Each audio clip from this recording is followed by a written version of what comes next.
வணக்கம். நான் உங்கள் மீனா பேசுகிறேன்.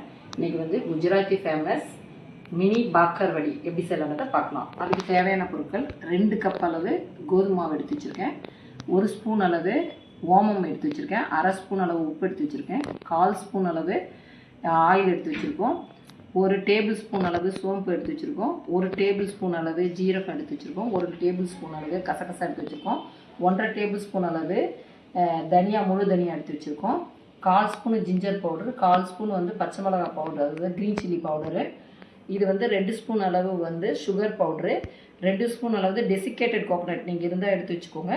நான் வந்து தேங்காவே வறுத்து எடுத்து வச்சுருக்கேன். செசிமி சீடு வந்து அதாவது வெள்ளை எள்ளு வந்து 1 ஸ்பூன் எடுத்து வச்சுருக்கேன். இதில் வந்து என்னென்னா 5 இது வந்து கலந்து வச்சுருக்கேன். என்னென்னா சில்லி பவுட்ரு, அதாவது ரெட் சில்லி பவுட்ரு வந்து சாதா வந்து ஒரு 1/4 ஸ்பூன் எடுத்து வச்சுருக்கோம், நம்ம காஷ்மீரி சில்லி வந்து ஒரு 1/2 ஸ்பூனு, பெருங்காயம் வந்து ஒரு 1/4 ஸ்பூன் அளவு, மஞ்சத்தூள் 1/4 ஸ்பூன் அளவு, உப்பு ஒரு 1/2 ஸ்பூன் அளவு எடுத்து இதை 5 மிக்ஸ் பண்ணி வச்சுருக்கேன் ஒன்றா. இப்போ வந்து நீங்கள் ரெட் கலர் சட்னி இருந்தால் எடுத்துக்கோங்க, வீட்டில் ஸ்வீட் சட்னி இருந்தால் எடுத்துக்கோங்க. நான் வந்து அதேமாரி டொமேட்டோ சாஸ் இருந்தாலும் எது வேணால் எடுத்துக்கலாம், அது இல்லைன்னா டொமேட்டோ சாஸ் எடுத்துக்கோங்க. நான் வந்து sweet and spicy tomato sauce வந்து எடுத்து வச்சுருக்கேன். இப்போ வந்து நாம் வந்து இந்த 2 கப் அளவு கோதுமையை கொட்டிக்கலாம். அதுக்கப்புறம் உப்பு 1/2 ஸ்பூன் இருக்கு இல்லைங்களா, அதை போட்டுக்கலாம். அப்புறம் ஓமம் வந்து நல்லா கசக்கிட்டு போட்டுக்கலாம்.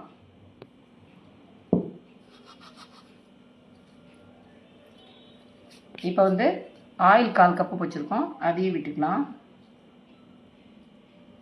இப்போ வந்து இதை நல்லா மிக்ஸ் பண்ணிக்கலாம். நம்ம இப்போ இதுக்கு பத்தாது, கொஞ்சோண்டு தண்ணி விட்டு நம்ம மிக்ஸ் பண்ணிக்கலாம். இதை மிக்ஸ் பண்ணிவிட்டு காமிக்கிறேன் பாருங்கள். இதை பிசைஞ்சு வச்சாச்சு, ஒரு 10 நிமிஷம் ரெஸ்ட் எடுக்கலாம். இது ரெஸ்ட் வச்சு விட்ருங்க. இப்போ இந்த மசாலா எல்லாத்தையுமே மிக்சியில் போட்டு நம்ம ஒரு கோர்ஸாக அரைச்சிட்டு வந்துடலாம். இப்போ பாருங்கள், சப்பாத்தி வந்து திரட்டியாச்சு, 4ஆக பிரிச்சுக்கிட்டோம் மாவை. இது ஒன்று இது பண்ணியாச்சு. இப்போ வந்து என்ன சென்ட்ரலாக ஒரு கோடு போட்டுக்கலாம், பிரிச்சுக்கலாம், பாதியாக பிரிச்சுக்கோங்க. அதுக்கப்புறம் நம்ம வந்து அதான் ஸ்வீட் சாஸு, அதாவது நான் வச்சுருக்கேன் ஸ்வீட்டு அண்ட் ஸ்பைசி சாஸு. நீங்கள் ஸ்வீட் சட்னி இருந்தால் கூட யூஸ் பண்ணிக்கோங்க. இதை மேலே வந்து லைட்டாக அப்ளை பண்ணிக்கோங்க, 2 பக்கமும் அப்ளை பண்ணிக்கோங்க.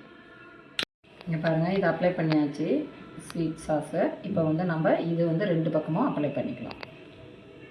ஃபுல்லாக அப்ளை பண்ணிவிட்டு காமிக்கிறேன் பாருங்கள். நம்ம எல்லா மசாலாவும் அரைச்சிட்டு வந்தோம் இல்லைங்களா, இந்த ஸ்வீட் சட்னி அப்ளை பண்ண பிறகு மேலே வந்து இதெல்லாம் பவுடர்லாம் வந்து ஸ்ப்ரெட் அவுட் பண்ணிட்டோம். இப்போ வந்து இதை அப்படியே ரோல் பண்ண வேண்டியது தான், அப்படியே ரோல் பண்ணிக்க வேண்டியது தான். இதே போல் நம்ம ஒரு கட் பண்ணி வச்சுருக்கோம் இல்லைங்களா, அதையும் அப்படியே ரோல் பண்ணிக்க வேண்டியது தான்.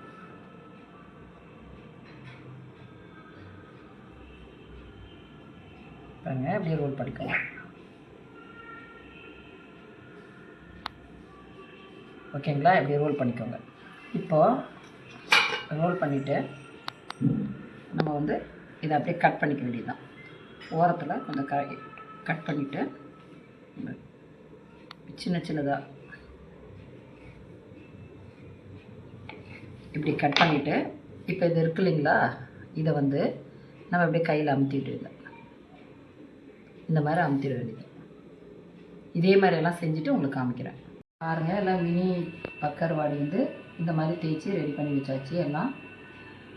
இப்போ வந்து இதை போய் ஃப்ரை பண்ணிக்கலாம் வாங்க.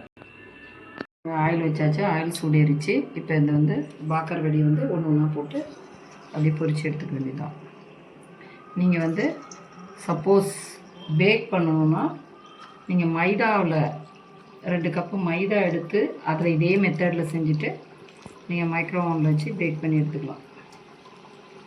அல்லது இந்த மாதிரி பொரிக்கணுன்னா கோதுமை 1 கப்பு, மைதா 1 கப்பு, அந்த மாதிரி எடுத்துக்கலாம். இப்போ நாங்கள் வந்து 2 கப்பும் கோதுமை போட்டிருக்கோம்.